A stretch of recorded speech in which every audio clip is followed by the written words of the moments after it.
Сондықтан адам амалды істеген кезде әрдайым жаңағындай пайғамбарымыз саллаллаху алейхи айтқандай ешкім өзінің амалына сүйеніп, оның көрінісі қандай? Мысалы сізге бір Алла тағала салиқалы амал нәсіп етсе, сол салиқалы амалмен басқаларды тексермеңіз бүйтіп. Бар ма ода жоқ па деп. Егер өстіп жүрсеңіз, бұл амал сізге ешқандай пайда бермейді, ол болды. Бұл Алланың сізге берген сыйлығы еді. Осыған шүкір ет деп. Оны бергенде осы арқылы біреулерге стандарт қылып тексеріп жүр деп берген жоқ қой оны. Көрдіңіз ғой.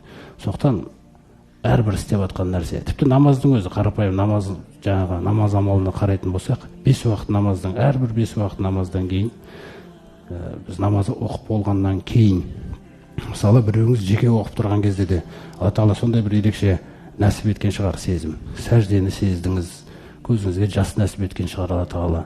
Сондай рукухта, Құранды бір мәнерлі оқып, түсініп тұрғандай күйде болып, бір жақсы намаз атқарылып келген кезде, сосын жаңағы ассаламу алейкум рахматуллах, ассаламу алейкум рахматуллахдан кейін не істетіп жатыр пайғамбарымыз саллаллаху алейхи вассалам? Енді 3 рет Алладан кешірім сұрай сал дейді.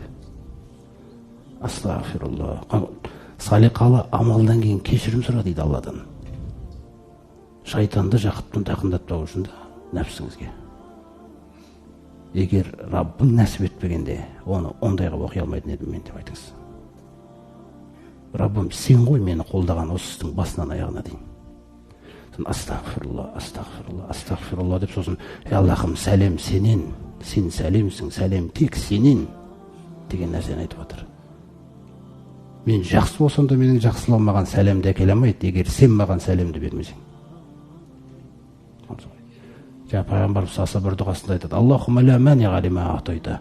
Аллах тағалам, сен берген нәрсені ешкім бөгей алмайды. Ва ла муғтия лима манағта. Сен бөгеген нәрсені ешкім бере алмайды. Сен берген нәрсені ешкім бөгей алмайды дегендей.